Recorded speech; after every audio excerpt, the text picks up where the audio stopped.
Hey guys, you most welcome to your own YouTube channel Nikhil classes. मैं आपका Nikhil sir. तो जैसा आपको पता है कि आज हम डाइजेस्टिव सिस्टम पार्ट 2 के बारे में बात करने वाले हैं। होप कि आप लोग पार्ट 1 देखे होंगे। अगर आप लोगों ने पार्ट 1 नहीं देखा है तो डिस्क्रिप्शन बॉक्स में लिंक है, आप वहाँ जाकर के देख सकते हैं। अदरवाइज इस वीडियो को देखने के बाद भी देख लीजिए, कोई प्रॉब्लम नहीं है ना। तो पिछले लेक्चर के अंदर हमने जितनी चीज़ें बात की थी, आज हम उसमें कुछ अलग चीज़ें जोड़ करके यानी कि आगे की चीज़ें बताएंगे। और इस वीडियो लेक्चर में आपका पूरा डाइजेस्टिव सिस्टम हम क्या कर देंगे, खत्म कर देंगे। डाइजेस्टिव सिस्टम पूरा खत्म कर देंगे, ठीक। और निश्चिंत रहिएगा, आप लोग के क्वेश्चन सीरीज लेकर के आएंगे जिसमें आपको जितने भी क्वेश्चंस प्रीवियस ईयर के पूछे गए हैं वो सारे सॉल्व कराए जाएंगे ना। और जब हम लोग क्वेश्चन सॉल्व कर रहे होंगे तो आप देखेंगे कि चीज़ें आपको कितने आसानी से समझ में आ रही हैं, क्योंकि वही सारे क्वेश्चंस आते हैं जो हम आपको नोट्स करा रहे हैं ना। मेरे ऑफलाइन स्टूडेंट्स को पता भी है कि मैं ढेर सारे क्वेश्चंस कराता हूं, तो क्वेश्चन मेरा रहता है और आंसर आप लोग का रहता है ना। तो होप कि वही होगा भी, ठीक। तो अगर हम बात करें डाइजेस्टिव सिस्टम यानी पाचन क्रिया में पार्ट 2 में, तो इसमें हम क्या करेंगे, मैंने आपको बताया था कि अगर हम डाइजेशन की बात करें, हम पढ़ेंगे digestion in mouth, digestion in stomach, digestion in small intestine, digestion in pancreas, digestion in liver और डाइजेशन इन लार्ज इंटेस्टाइन। इन सारी चीज़ों के बारे में हम बात करेंगे। लेकिन इन सब चीज़ों को जानने से पहले आपको एक ट्रिक जानना है या एक फॉर्मूला जानना है। अगर ये फॉर्मूला आपने याद रख लिया तो ये मान के चलिए कि डाइजेस्टिव सिस्टम आपको बहुत अच्छे से आ जाएगा, ठीक। वो है क्या, मैं आपको बता दूँ। पहले ये जानिए कि एक ऑर्गन यानी कि एक अंग होगा, एक अंग होगा। अंग में क्या होगी, एक ग्रंथि होगी। वो ग्रंथि एक रस स्रावित करेगी। उस रस में क्या होगा, एंजाइम यानी कि किण्वक होगा, और वो किण्वक क्या करेगा, पाचन करेगा। यानी कि बिना एंजाइम के डाइजेशन पॉसिबल ही नहीं है। अगर एंजाइम पाया नहीं जा रहा है किसी भी ऑर्गन में तो उसमें क्या हो जाएगा, उसमें आपका डाइजेशन नहीं हो सकता है ना।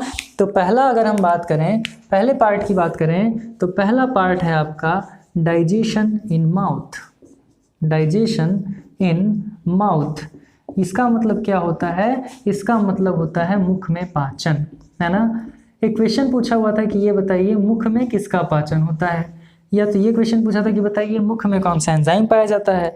एक चीज़ इसमें आप जान जाइए जो कि आपके लिए एडिशनल चीज़ें हैं, वो क्या है कि मुख में भोजन को, जब भोजन मुख में होता है तो उसे क्या कहा जाता है, तो मुख में भोजन को बोलस कहा जाता है। मुख में भोजन को क्या कहा जाता है, तो जब भोजन मुख में होता है तो उसे बोलस कहा जाता है ना। क्या कहा जाता है, बोलस कहा जाता है, ठीक। इतना याद रखिएगा चीज़ें, है ना।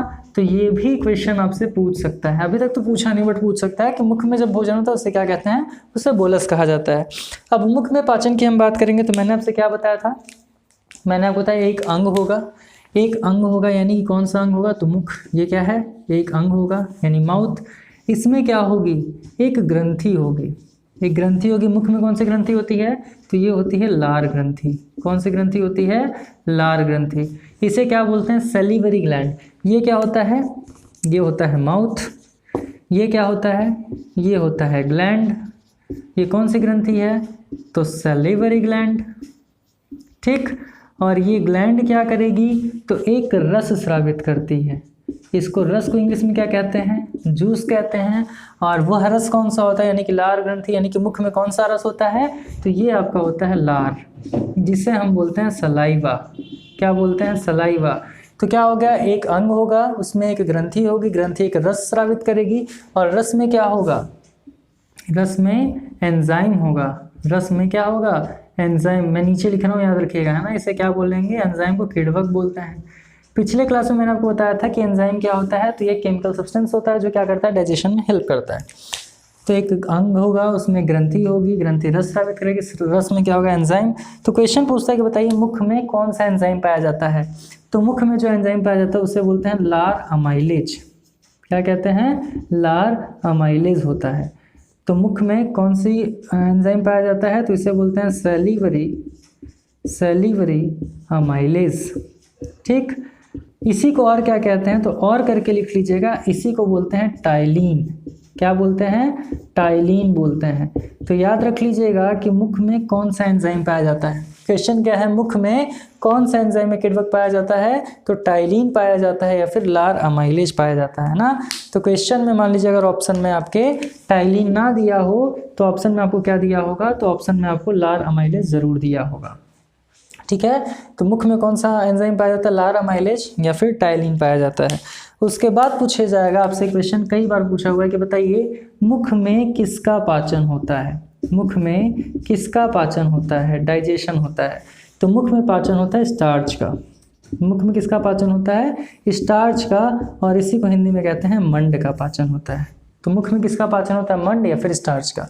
तो एक अंग होगा, अंग में ग्रंथि होगी, ग्रंथि रस स्रावित करेगी, रस में क्या होगा? एक एंजाइम होगा, और एंजाइम क्या करेगा? पाचन करेगा। तो मुख में कौन सी ग्रंथि होती है? लार ग्रंथि। कौन सा रस स्रावित करता है? लार। कौन सा एंजाइम पाया जाता है? लार अमाइलेज या टाइलिन। और मुख में किसका पाचन होता है? स्टार्च का। और मुख में जब भोजन होता है उसे क्या कहते हैं? तो उसे कहते हैं बोलस। होप कि आपको समझ में आया होगा। तो ये तो हो गया आपका मुख में पाचन, है ना। चलिए अब इसको इरेज करते हैं और आपको बता देते हैं आमाशय में पाचन, यानी कि डाइजेशन इन स्टमक। बात कर लेते हैं डाइजेशन स्टमक, यानी कि हमारे आमाशय में भोजन का पाचन। तो देखिए फिर अगर हम बात करें तो यहाँ पे कौन सा ऑर्गन होगा भैया? तो यहाँ पर होगा हमारा स्टमक। स्टमक यानी कि हमारा यहाँ पर क्या होगा? यहाँ होगा आमाशय। ठीक, आमाशय में कौन सी ग्रंथि होगी? तो अगर हम बात करें आमाशय में कौन सी ग्रंथि या फिर ग्लैंड होगी, तो जाहिर सी बात है ये आपका होगा गैस्ट्रिक ग्लैंड। कौन सा ग्लैंड होगा? Gastric gland. और गैस्ट्रिक ग्लैंड का मतलब क्या होता है? इसे बोलते हैं जठर ग्रंथि। जठर ग्रंथि। और इसमें कौन सा रस होगा? इसमें कौन सा जूस या फिर रस होगा? तो इसमें जो रस होगा वो होगा आपका गैस्ट्रिक जूस। क्या होता है? गैस्ट्रिक जूस, यानी ये होता है जठर रस। जठर रस। अब देखिए अगर हम बात करें गैस्ट्रिक जूस का, है ना, तो यहीं पर आकर के आप रुक जाइए। क्यों? क्योंकि यहाँ पर आपको एक बहुत ही इंपॉर्टेंट चीज़ के बारे में जानना है। जैसे आप गैस्ट्रिक जूस पर पहुँचे, यहाँ पर आपको एक बहुत इंपॉर्टेंट चीज़ के बारे में जानना है। किसके बारे में जानना है? तो आप लिखिएगा gastric juice contains two thing. Gastric juice contains two things, यानी गैस्ट्रिक जूस क्या कंटेंट करता है? दो चीज़ कंटेंट करता है। इसका मतलब क्या होता है कि हमारा जो जठर रस होता है, जठर रस में दो चीज़ें होती हैं। जठर रस में दो चीज़ें होती हैं। अब जठर रस में दो चीज़ कौन कौन सी होती है भैया? तो ये चीज़ ध्यान दीजिएगा कि आपको पता है कि हमारी बॉडी के अंदर भी एक एसिड पाया जाता है, अम्ल पाया जाता है।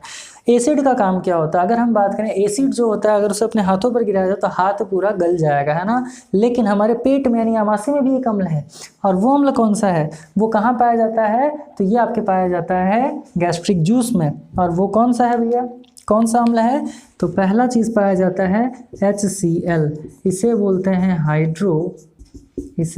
हाइड्रोक्लोरिक अम्ल। इसे क्या बोलते हैं? इसे बोलते हैं हाइड्रोक्लोरिक अम्ल। और दूसरी जो चीज़ होती है ये आपकी होती है म्यूकस।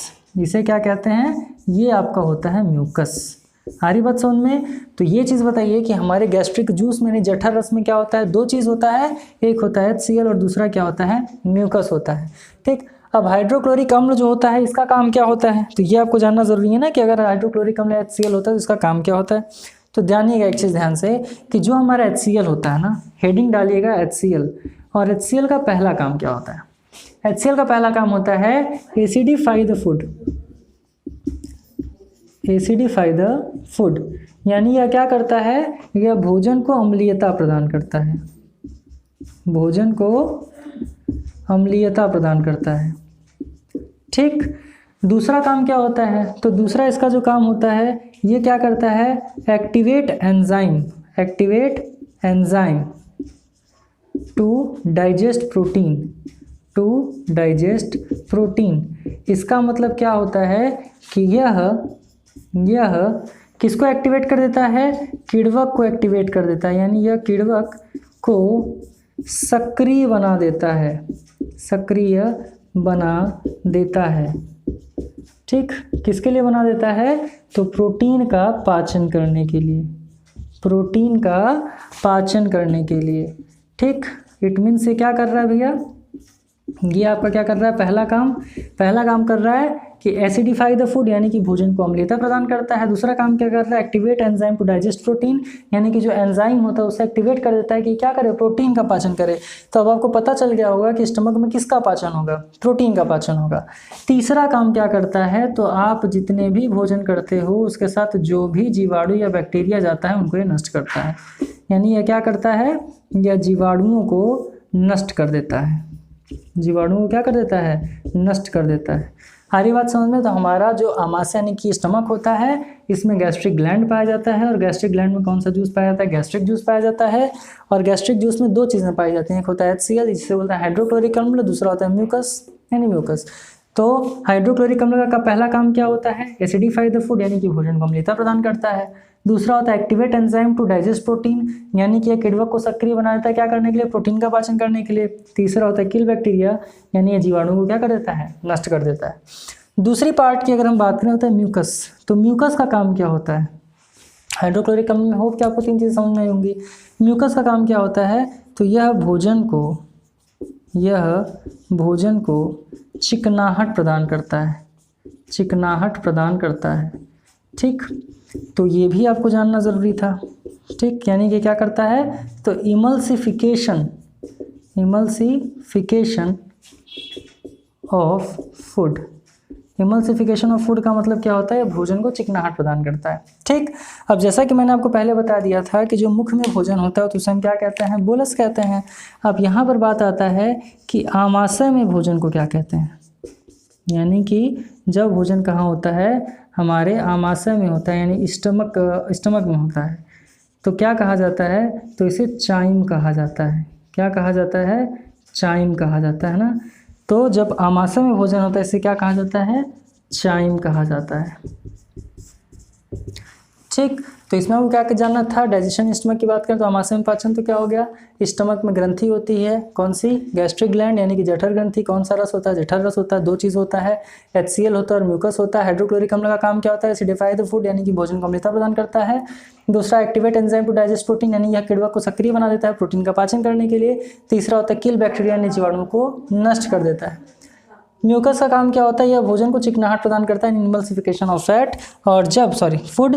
और आमाशय में भोजन को क्या कहा जाता है? तो जब भोजन आमाशय में होता है उसे चाइम कहा जाता है। तो अभी खत्म नहीं हुआ है ना, बट यहाँ पर जगह नहीं है तो इसे इरेज करेंगे और आपको बताएंगे कि जूस में यानी गैस्ट्रिक जूस के बाद यहीं पर देख लेते हैं। ठीक, ये चीज़ें तो क्लियर हैं आपको। फिर अगर हम बात कर लें कि जूस के बाद इसमें कौन सा एंजाइम पाया जाएगा, है ना, इसमें कौन सा एंजाइम पाया जाएगा, तो इसको इरेज तो करना ही पड़ेगा। तो चलिए इसको इरेज करते हैं और आपको बताते हैं इसमें कितने एंजाइम पाए जाते हैं और वो क्या क्या काम करते हैं। तो आइए अब हम बात कर लेते हैं कि जो हमारा गैस्ट्रिक जूस होता है इसमें कौन सा एंजाइम पाया जाता है ना। तो अगर हम बात करें आमाशय में एंजाइम के तो लिख लीजिएगा देयर आर 3 एंजाइम प्रेजेंट्स। कहाँ पर प्रेजेंट होता है भैया? इन स्टमक, यानी कि आमाशय में 3 एंजाइम प्रेजेंट होते हैं। आमाशय में 3 एंजाइम प्रेजेंट होते हैं।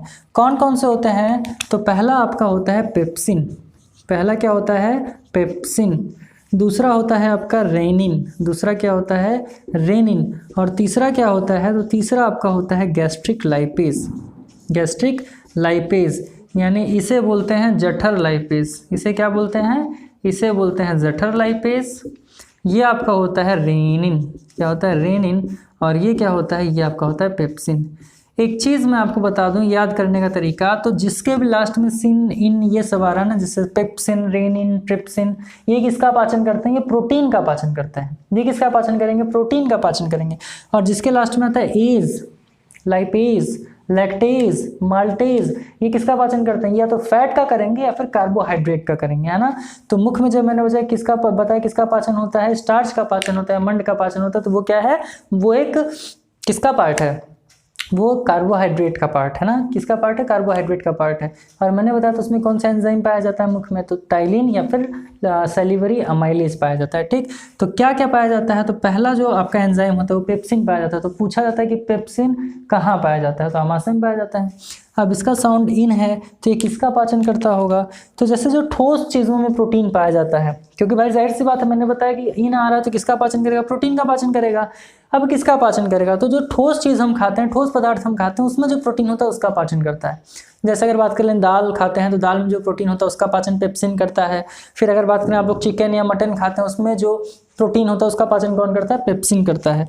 तो पेप्सिन किसका पाचन करता है? तो लिख लीजिएगा प्रोटीन का पाचन करता है। प्रोटीन का क्या करता है? पाचन करता है। अब अगर हम बात कर ले रेनिन का, अगर हम किसकी बात कर ले? रेनिन का, तो ये पार्ट आपके लिए बहुत ज़्यादा इंपॉर्टेंट है जानना, ये चीज़ आप जानिए, है ना। रेनिन में हम बात करेंगे, इसके पहले इसको हम क्या करते हैं? इरेज कर देते हैं। ठीक, तो अगर हम बात करेंगे रेनिन का, तो रेनिन के बारे में थोड़ा सा आप जान लीजिए, जो कि आपको जानना क्या है, ज़रूरी है ना, एक मिनट। ठीक, तो अगर हम रेनिन की बात करें तो एक चीज़ ध्यान से देखिएगा, रेनिन किसका पाचन करता है, तो जाहिर सी बात है प्रोटीन का पाचन तो ये भी करेगा, लेकिन किसका पाचन करता है, तो ये मिल्क प्रोटीन का पाचन करता है। ये किसका पाचन करता है, मिल्क प्रोटीन, मतलब दूध में पाए जाने वाले प्रोटीन का पाचन, दूध में पाए जाने वाले प्रोटीन का पाचन, दूध में पाए जाने वाले प्रोटीन का पाचन। अब ये बताइए कि दूध में कौन सा प्रोटीन पाया जाता है, ये आपके लिए बहुत ज़्यादा इंपॉर्टेंट क्वेश्चन है ना। तो ये बताइए कि मिल्क में कौन सा प्रोटीन पाया जाता है, तो मिल्क में जो प्रोटीन पाया जाता है उसका नाम है कैसिनोजेन। क्या नाम है, कैसिनोजेन नाम है। क्या नाम है, तो याद रख लीजिएगा, मिल्क प्रोटीन का नाम है कैसिनोजेन। ठीक, तो ये मिल्क प्रोटीन है। तो मिल्क में कौन सा प्रोटीन पाया जाता है, कैसिनोजेन पाया जाता है। और जो आपका रेनिन होता है, जो रेनिन होता है वो क्या करता है, इस मिल्क प्रोटीन को दो भाग में बांट देता है, दो भाग में क्या करता है, बांट देता है। और दो भाग में बांटता है तो एक पार्ट क्या हो जाता है, एक पार्ट हो जाता है केसिन, और जो दूसरा पार्ट होता है इसे बोलते हैं वे प्रोटीन। इसे क्या बोलते हैं, वे प्रोटीन बोलते हैं। जैसे आप में से अगर कई सारे लोग जिम गए होंगे, जिम जाते होंगे, तो वहाँ देखे होंगे कि प्रोटीन का पाउडर का डब्बा रखा होता है ना, उस पर वे लिखा होता है ना, तो वो कौन सा प्रोटीन होता है, कैसीन होता है। उसमें क्या होता है, कैसीन होता है, यानी वो कौन सा प्रोटीन होता है, वे प्रोटीन होता है। तो क्वेश्चन पूछेगा कि बताइए मिल्क प्रोटीन को दो भाग में कौन डिवाइड करता है, तो रेनिन करता है। फिर क्वेश्चन पूछ देगा कि रेनिन मिल्क प्रोटीन को कितने पार्ट में डिवाइड करता है, तो दो पार्ट में डिवाइड करता है। पहला होता है कैसिन और दूसरा क्या होता है, वे प्रोटीन होता है। अगर हम बात कर लें कैसिन की, सर अगर हम कैसिन की बात कर लें तो ये क्वेश्चन पूछता है कि बताइए कैसिन का पाचन किस में नहीं होता, तो कैसिन का पाचन इन्फेंट में नहीं होता। इन्फेंट मतलब क्या होता है, तो नवजात शिशुओं में इसका पाचन नहीं होता। नवजात शिशुओं में किसका पाचन नहीं होता, कैसीन का पाचन नहीं होता। इसीलिए क्या होता है, आप लोग देखे होंगे, कहा जाता है कि बच्चों को माँ का ही दूध पिलाना चाहिए 6 महीने तक। क्यों, क्योंकि उनमें कैसीन का पाचन नहीं होता, सिर्फ किसका पाचन होता है, वे प्रोटीन का। और जो आपका वे प्रोटीन होता है इसे क्या कहते हैं, तो वे प्रोटीन को कहते हैं body building protein. Body building protein यानी कि शरीर का विकास करने वाला प्रोटीन। तो ये किस में पाया जाता है, ये दूध में पाया जाता है। कौन सा प्रोटीन, बॉडी बिल्डिंग प्रोटीन, जिसे बोलते हैं वे प्रोटीन। इसका पाचन कैसिन का किस में नहीं होता, बच्चों में नहीं होता। जैसे देखे होंगे कि बच्चों को जब उल्टियाँ होती है तो वाइट वाइट उल्टी करता है ना, वो क्या होता है, वहाँ पर कैसीन नहीं होता है। क्या होता है, कैसीन होता है ना, खट्टा होता है स्वाद में। और उनमें किसका पाचन होता है, वे प्रोटीन का पाचन होता है। इसीलिए कहा जाता है बच्चों को 6 महीने तक माँ का दूध देना चाहिए, जिससे क्या होता है, कैसीन का पाचन नहीं होता, शरीर के विकास करने वाले वे प्रोटीन का पाचन होता है, जिसकी वजह से क्या होता है, बच्चे हिष्ट पुष्ट तंदुरुस्त हो जाते हैं ना। तो मिल्क में कौन सा प्रोटीन पाया जाता है, कैसिनोजेन पाया जाता है। इसको दो भाग में कौन डिवाइड करता है, रेनिन डिवाइड करता है। तो हम जो दूध पीते हैं उसका पाचन कौन करता है, रेनिन करता है। कहाँ पर करता है, आमाशय में करता है। ठीक, एक होता है वे प्रोटीन और एक होता है कैसीन, जिसे बोलते हैं कैसिनोजेन। कोई दिक्कत, तो ये तो था आपका क्या भैया, 3 एंजाइम पाए जाते हैं। पेप्सिन यानी प्रोटीन का पाचन करता है। किस प्रकार का प्रोटीन, तो जो ठोस पदार्थ हम खाते हैं उसमें जो प्रोटीन पाया जाता है उसका पाचन करता है। रेनिन दूध का पाचन करता है। और तीसरा हमने पढ़ा था गैस्ट्रिक लाइपेज। गैस्ट्रिक लाइपेज यानी कि जठर लाइपेज, ये किसका पाचन करता है, तो अगर हम बात करें जठर लाइपेज का, तो ये पाचन करता है सर, जाहिर सी बात है एज आ रहा है तो किसका पाचन करेगा, तो ये वसा का पाचन करता है, वसा का पाचन। ठीक, यानी कि फैट, यानी कि डाइजेस्ट फैट, यानी कि हम जो भोजन खाते हैं उसका उसमें जो फैट होता है उसका पाचन कौन करता है, गैस्ट्रिक लाइपेज करता है ना। तो आमाशय में किसका पाचन होता है, तो आमाशय में प्रोटीन और फैट दोनों का पाचन होता है। कितने एंजाइम पाए जाते हैं, तो 3 एंजाइम पाए जाते हैं। कौन कौन से, पेप्सिन, रेनिन और गैस्ट्रिक लाइपेज। पेप्सिन किसका पाचन करता है, प्रोटीन का। रेनिन मिल्क प्रोटीन का। और गैस्ट्रिक लाइपेज किसका करता है, फैट का करता है। ठीक, मिल्क प्रोटीन का नाम क्या है, कैसिनोजेन है। किसका पाचन बच्चों में नहीं होता, कैसिन का पाचन बच्चों में नहीं होता। और दूसरा कौन सा प्रोटीन है, वे प्रोटीन, जिसे बोलते हैं बॉडी बिल्डिंग प्रोटीन, यानी कि शरीर का विकास करने वाला प्रोटीन। तो ये तो था आपका डाइजेशन इन स्टमक। होप कि आपको समझ में आया होगा। चलिए अब इसको इरेज करते हैं और लास्ट पार्ट जिसे हम बोलते हैं डाइजेशन इन इंटेस्टाइन, उसमें भी 3 प्रकार के रसों का मिश्रण होता है। मैंने आपको बताया था सर्वाधिक पाचन कहाँ पर होता है, क्वेश्चन पूछा है कि सबसे अधिक पाचन कहाँ पर होता है, तो छोटी आंत में होता है। क्यों छोटी आंत में होता है, क्योंकि वहाँ 3 प्रकार के रसों का क्या होता है, मिश्रण होता है। पहला कौन सा, पैनक्रियाज यानी अग्न्याशय। दूसरा कौन सा, लीवर यानी कि यकृत। और तीसरे की बात करें तो स्मॉल इंटेस्टाइन खुद। चलिए इसको इरेज करते हैं, स्मॉल इंटेस्टाइन के बारे में पढ़ लेते हैं। तो आइए अब हम बात कर लेते हैं स्मॉल इंटेस्टाइन में पाचन। यानी अगर हम बात करें डाइजेशन इन स्मॉल इंटेस्टाइन यानी छोटी आंत में पाचन, अभी तक हमने किस में देखा, अभी हमने देखा मुख में यानी कि माउथ में, फिर हमने देखा किसमें आमाशय यानी कि स्टमक में, हम किस में देखने जा रहे हैं स्मॉल इंटेस्टाइन यानी कि छोटी आंत में पाचन। तो पहली चीज़ मैं आपको बता दूं, इसमें कुछ इंपॉर्टेंट क्वेश्चंस पूछता है। कुछ इंपॉर्टेंट चीज़ों में क्या है, जैसे देखिए इसका अगर हम बात करें साइंटिफिक नेम क्या है, अगर हम इसके बात करें साइंटिफिक नेम या इसी को हम बोलते हैं वैज्ञानिक नाम, ठीक। तो वैज्ञानिक नाम क्या है छोटी आंत का, तो छोटी आंत का जो वैज्ञानिक नाम है सर, ये आपका क्या है, ये आपका है सकस एंटेरिकस। क्या है वैज्ञानिक नाम छोटी आंत का, इसका वैज्ञानिक नाम है सकस एंटेरिकस। तो इसको लिख लीजिएगा क्या है, सकस एंटेरिकस। अब बात आता है कि ये बताइए ये कितना लंबा होता है, इसकी क्या लंबाई कितनी होती है। अगर हम बात कर लें इसके लेंथ का, इसके लेंथ यानी कि लंबाई की बात करें, छोटी आंत की लंबाई कितनी होती है, तो ये आपकी मानी जाती है 6.5 मीटर्स की, 6.5 मीटर्स की, या इसी को हम मान लेते हैं 21 या 22 फीट, 21 या 22 फीट का होता है क्या आपका छोटी आंत की अगर लंबाई की बात करें। तो छोटी आंत की लंबाई कितनी होती है 6.5 मीटर्स, या इसी को बोलते हैं 21 या 22 फीट। कोई दिक्कत मेरे हिसाब से नहीं होना चाहिए। अब मैंने आपको जैसा कि बताया सबसे अधिक पाचन कहाँ पर होता है, छोटी आंत में होता है। क्यों होता है, तो लिख लीजिए इसमें, पहले लिख लीजिएगा कि सबसे अधिक पाचन छोटी आंत में होता है, फिर लिखिएगा इसमें तीन प्रकार के जूस का यानी रस का क्या होता है, रस का मिश्रण होता है। और तीन प्रकार का रस जो है वो कौन कौन सा है, तो पहला मैंने बताया पैनक्रियाज यानी कि अग्न्याशय, दूसरा कौन सा है लीवर यानी कि यकृत, और तीसरा खुद स्मॉल इंटेस्टाइन, है ना। तो पहले की अगर हम बात करें तो पहला क्या होता है, पहला है पैनक्रियाज, यानी कि इसमें पहली ग्रंथि जो है जिसमें पाचन होता है उसे क्या बोलते हैं, यानी कि अग्न्याशय, इसे बोलते हैं पैनक्रियाज। अब पैनक्रियाज में कौन सा ग्लैंड होता है यानी कौन सी ग्रंथि होती है, तो पैनक्रियाज में होता है पैनक्रियाटिक ग्लैंड। कौन सा ग्लैंड, ये होता है पैनक्रियाटिक ग्लैंड, या इसी को हम बोलते हैं अग्न्याशयी ग्रंथि। क्या बोलते हैं, अग्न्याशयी ग्रंथि। इसमें जो जूस पाया जाता है, इसे बोला जाता है पैनक्रियाटिक जूस। क्या बोलते हैं, पैनक्रियाटिक जूस। तो या तो इसे बोलते हैं अग्न्याशयी रस, या फिर इसे बोलते हैं क्लोम रस, इसे को क्या बोलते हैं, क्लोम रस बोला जाता है। तो याद रख लीजिएगा कि पैनक्रियाज की बात करें तो कौन सी ग्रंथि पाई जाती है, पैनक्रियाटिक ग्रंथि यानी कि अग्न्याशयी ग्रंथि। कौन सा रस पाया जाता है, तो या तो अग्न्याशयी रस या फिर क्लोम रस, दोनों एक ही चीज़ होता है ना। उसके बाद इसमें कौन सा एंजाइम पाया जाता है, अगर बात करें इसमें कौन सा एंजाइम या फिर किण्वक पाया जाता है, तो इसमें पाया जाता है ट्रिप्सिन। क्या पाया जाता है, ट्रिप्सिन। अब एक बात बताएं, ये भी कैसा साउंड कर रहा है, ये भी साउंड कर रहा है इन वाला, है ना। मैंने बोला कि जिसका साउंड इन करे वो किसका पाचन करता है, प्रोटीन का।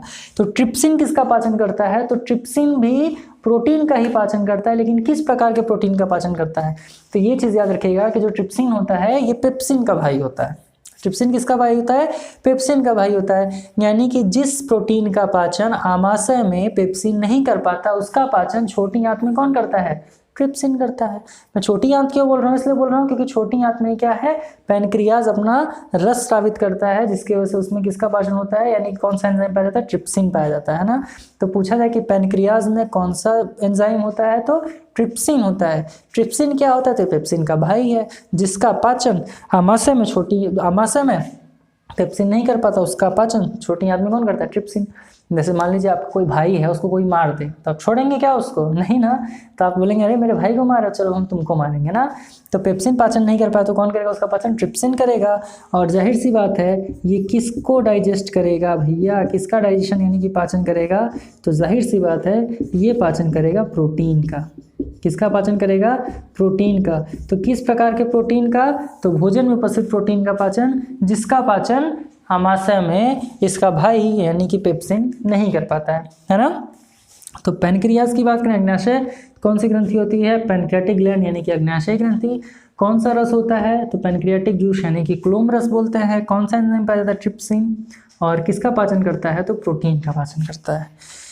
दूसरा होता है सर, अगर हम दूसरे की बात कर लें तो दूसरा कौन सा होता है?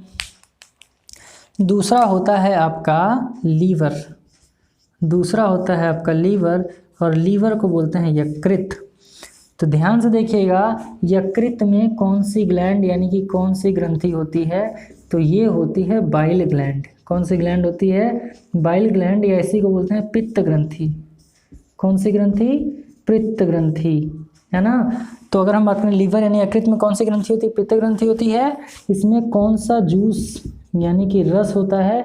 तो इसमें आपका होता है बाइल जूस। बाइल जूस यानी इसी को बोलते हैं पित्त रस। इसको क्या बोलते हैं? पित्त रस बोलते हैं। और अगर बोला जाए कि इसमें कौन सा एंजाइम होता है, तो आप साफ साफ क्या लिखेंगे? आप एक चीज़ ध्यान से देखिएगा कि जो लीवर होता है, no enzyme present. No enzyme present यानी कि लीवर में कोई भी एंजाइम नहीं होता।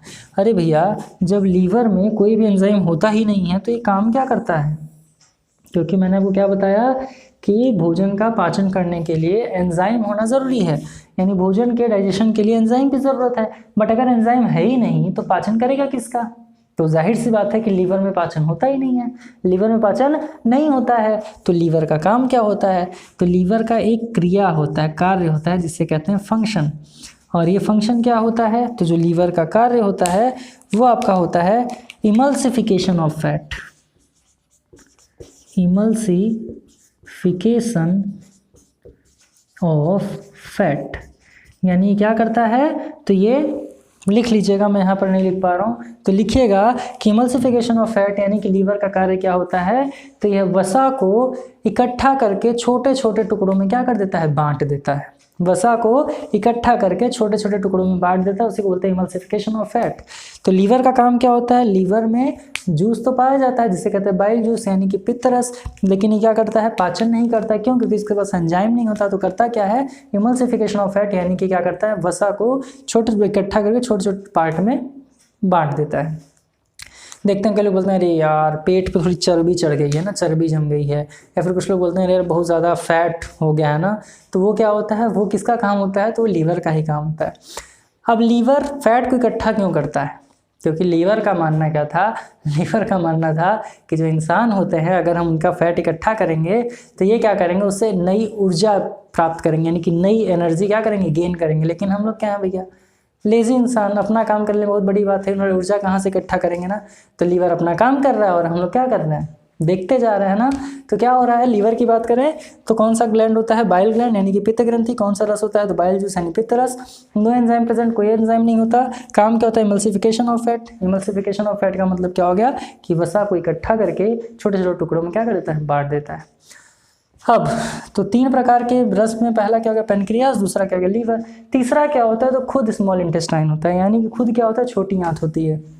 छोटी आंत में कितने एंजाइम पाए जाते हैं? तो छोटी आंत में कुछ एंजाइम्स पाए जाते हैं जिसके बारे में हम अभी देखेंगे ना। तो हम आपको 4 एंजाइम के बारे में बताएंगे। कौन कौन से एंजाइम? तो सक्रेज, माल्टेज, लैक्टेज और लाइपेज। तो 4 एंजाइम कौन कौन से पाए जाते हैं छोटी आंत में? सक्रेज, लैक्टेज, लाइपेज और माल्टेज। ये किसका पाचन करते हैं? ये सारी चीज़ों के बारे में भी हम चर्चा करेंगे। चलिए इसको इरेज करते हैं और आपको स्मॉल इंटेस्टाइन यानी छोटी आंत में पाचन के बारे में बता। तो आइए हम जान लेते हैं कि स्मॉल इंटेस्टाइन में जो डाइजेशन होता है। ठीक, अब अगर स्मॉल इंटेस्टाइन में डाइजेशन की अगर हम बात करें तो इसमें हम पहली चीज़ किसके बारे में जानेंगे? तो जाहिर सी बात है भैया, हमारा एक ऑर्गन होगा।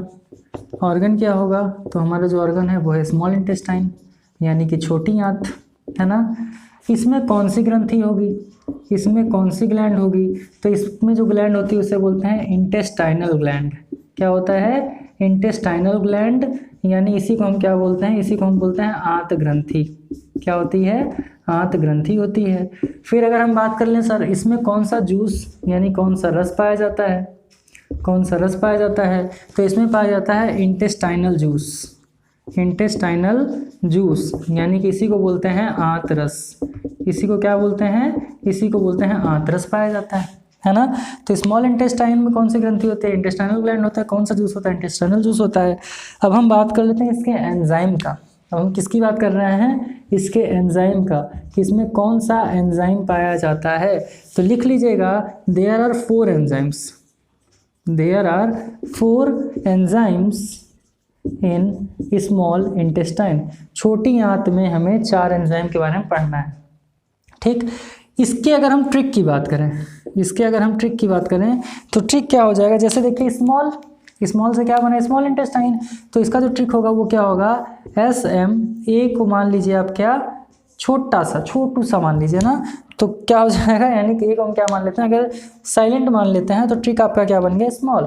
यानी S से क्या होगा, S से होता है सक्रीज, S से क्या होता है, सक्रीज।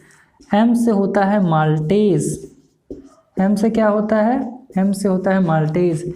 L से होता है लैक्टेज, L से क्या होता है, लैक्टेज।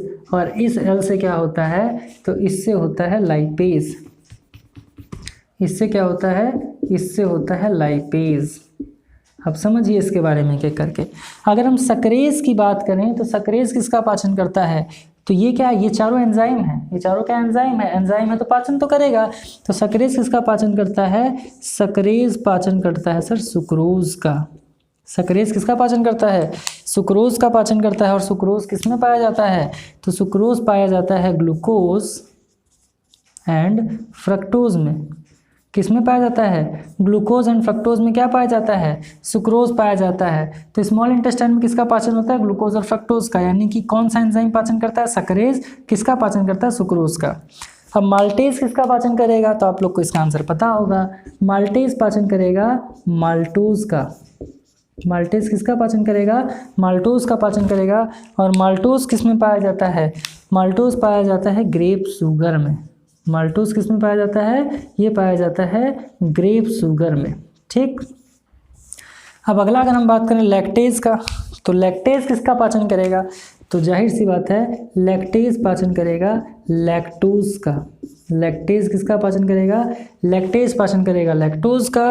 और लैक्टोज किसमें पाया जाता है सर, तो लैक्टोज पाया जाता है मिल्क शुगर में। किसमें पाया जाता है, मिल्क शुगर में पाया जाता है ना।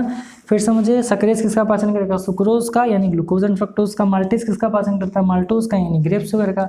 लैक्टेज किसका पाचन करेगा, लैक्टोज का यानी मिल्क शुगर का। अब अगर हम बात करें सर लाइपेज, ध्यान दीजिएगा आमाशय में जठर लाइपेज था यानी गैस्ट्रिक लाइपेज था, जो किसका पाचन कर रहा था, वसा का पाचन कर रहा था। और छोटी आंत में क्या है, छोटी आंत में आपका लाइपेज है। और लाइपेज किसका पाचन करेगा, तो लाइपेज पाचन करेगा फैट का यानी कि वसा का पाचन करेगा। और फैट क्या होता है, ऑयल, घी, ये सब जो होता है ये आपका वसा होता है यानी फैट होता है ना। तो अब एक चीज़ ध्यान दीजिए कि अगर हम स्मॉल इंटेस्टाइन की बात करें तो इसका साइंटिफिक यानी कि वैज्ञानिक नाम क्या होता है, सकस एंटेरिकस होता है। लंबाई मैंने बता दिया। फिर हमने क्या बताया कि इसमें 3 प्रकार का इसका मिश्रण होता है, कौन कौन सा, पैनक्रियास यानी कि अग्नाशय, किसका पाचन करता है, अग्नाशय, प्रोटीन का पाचन करता है। एंजाइम कौन सा होता है, ट्रिप्सिन होता है। फिर हमने बात किया लीवर, लीवर क्या करता है, एमल्सिफिकेशन ऑफ फैट करता है यानी कि वसा को क्या करता है, इकट्ठा करता है और छोटे छोटे टुकड़ों में बांट देता है। फिर स्मॉल इंटेस्टाइन की बात करें तो इंटेस्टाइनल ग्लैंड यानी आंत ग्रंथि होता है, कौन सा रस स्रावित करता है, इंटेस्टाइनल जूस यानी कि आंत रस। एंजाइम कौन सा पाया जाता है, 4 एंजाइम हमने देखा, सक्रेज, माल्टेज, लैक्टेज, लाइपेज। सक्रेज सुक्रोज का पाचन करता है यानी ग्लूकोज और फ्रक्टोज का। माल्टेज माल्टोज का पाचन करता है यानी ग्रेप शुगर का। लैक्टेज लैक्टोज का पाचन करता है यानी मिल्क शुगर का। और लाइपेज किसका पाचन करता है, फैट यानी कि वसा का। तो ये तो था आपका स्मॉल इंटेस्टाइन और छोटी आंत यहीं पर खत्म। अब चलिए एक लास्ट पार्ट बचा हुआ है जो कि आपका है बड़ी आंत यानी कि जिसे बोलते हैं लार्ज इंटेस्टाइन। अब लार्ज इंटेस्टाइन की अगर हम बात कर लें, बहुत ज़्यादा कुछ नहीं है, लार्ज इंटेस्टाइन को हम यहीं पर देख लेते हैं। ठीक, अगर हम बात कर लें किसके बारे में, अगर हम बात करते हैं लार्ज इंटेस्टाइन के बारे में, ठीक, तो डाइजेशन इन लार्ज इंटेस्टाइन यानी कि बड़ी आंत में पाचन, बड़ी आंत में पाचन यानी डाइजेशन इन लार्ज इंटेस्टाइन। अब पहली चीज़ तो आप ये जान लीजिए कि बड़ी आंत की जो लंबाई होती है वो कितनी होती है, तो ये होता है केवल 7 से 8 फीट। केवल कितना होता है, 7 से 8 फीट। अब आप कहेंगे सर छोटी आंत तो इससे बड़ी होती है, फिर इसका नाम बड़ी आंत क्यों है, इसलिए है क्योंकि ये क्या है, ये चौड़ाई अधिक होती है। इसकी क्या होती है, चौड़ाई अधिक होती है, इसलिए इसे क्या माना जाता है, इसलिए इसे लार्ज इंटेस्टाइन बड़ी आंत माना जाता है ना। जबकि बड़ा कौन होता है, छोटी आंत होती है। तो लंबाई कितनी होती है, यानी चौड़ाई अधिक होती है, पर इसकी लंबाई कितनी होती है, 7 से 8 फीट इसकी लंबाई होती है। ठीक, अब अगर इसकी बात करें तो ये बताइए लार्ज इंटेस्टाइन में क्या होता है, पाचन होता है। तो मैं आपको बता दूं आपकी जानकारी के लिए कि लार्ज इंटेस्टाइन में नो डाइजेशन प्रेजेंट, यानी यहाँ पर कोई भी पाचन क्रिया नहीं होता, यानी कि आप लिख लीजिए कोई पाचन नहीं होता, यानी कि बड़ी आंत में कोई भी पाचन क्या होता है, नहीं होता है, यानी no digestion take place, no digestion present है, इसको आप क्या करते हैं, टेक प्लेस, यानी कोई पाचन नहीं होता। तो भैया बड़ी आंत में काम क्या होता है, बहुत इंपॉर्टेंट क्वेश्चन है और क्वेश्चन पूछा भी हुआ है कि बड़ी आंत में क्या होता है भैया, तो लिख लीजिएगा reabsorption of water, reabsorption of water. इसका मतलब क्या होता है भैया, इसका मतलब है कि पानी दोबारा ग्रहण होता है, पानी दोबारा ग्रहण होता है, यानी कि एब्जॉर्प्शन पानी का दूसरी बार कहाँ होता है, वो आपका होता है बड़ी आंत में। तो क्वेश्चन पूछे कि रीअब्जॉर्प्शन ऑफ वाटर, यानी कि पानी दोबारा ग्रहण कहाँ होता है, तो लार्ज इंटेस्टाइन में होता है। इसका मतलब लार्ज इंटेस्टाइन में क्या होता है, केवल पानी का अवशोषण होता है। क्या होता है, या आप लिख सकते हैं जल या पानी का अवशोषण होता है, शोषण नहीं भैया, अवशोषण, है ना, यानी जल का यहाँ पर क्या होता है, अवशोषण होता है, कहाँ होता है, बड़ी आंत में। अब यहाँ पर रीअब्जॉर्प्शन ऑफ वाटर यानी पानी दोबारा ग्रहण होता है, तो एब्जॉर्प्शन ऑफ वाटर कहाँ होता है, यानी कि पानी का एब्जॉर्प्शन कहाँ होता है, यानी पहली बार पानी कहाँ ग्रहण होता है। तो मैंने आपको स्मॉल इंटेस्टाइन पढ़ाया और स्मॉल इंटेस्टाइन में मैंने आपको बताया था इसके 3 पार्ट होते हैं, और इसमें पहला पार्ट जो मैंने आपको बताया था वो पार्ट क्या था, वो आपका था ड्यूडेनम, ये था आपका ड्यूडेनम, यानी कि इसी को कहते हैं ग्रहणी। ठीक, तो पानी प्रथम बार पाचन कहाँ पे होता है पानी का, या पानी प्रथम बार ग्रहण कहाँ पर होता है, तो ड्यूडेनम यानी कि ग्रहणी में होता है।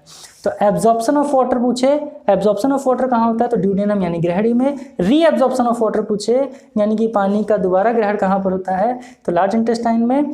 और पूछा जाए अगर आपसे कि पानी का अवशोषण कहाँ पर होता है, तो पानी का अवशोषण कहाँ पर होता है, लार्ज इंटेस्टाइन में।